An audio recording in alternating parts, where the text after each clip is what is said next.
The Coordinating Committee on Manipur Integrity, COCOMI, has submitted a memorandum to plead to the Indian government, urging immediate action to address the ongoing crisis in Manipur. All the demand was made through a memorandum submitted to Rahul Gandhi.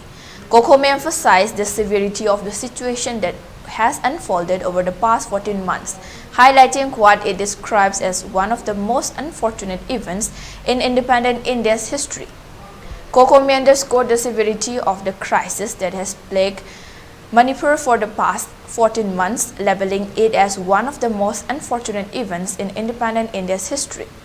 The notice lamented the apparent neglect of Manipur's plight by the ruling government, despite fervent and frequent appeals from the opposition members in parliament. COCOMI demanded a thorough and accurate assessment of the situation in Manipur, communicated transparently to the public and international community.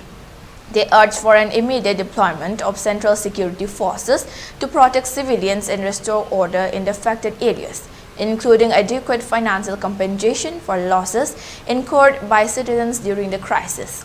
Additionally, they urged for concrete steps to rebuild trust and confidence among Manipur's population in the government's commitment to their safety and well-being.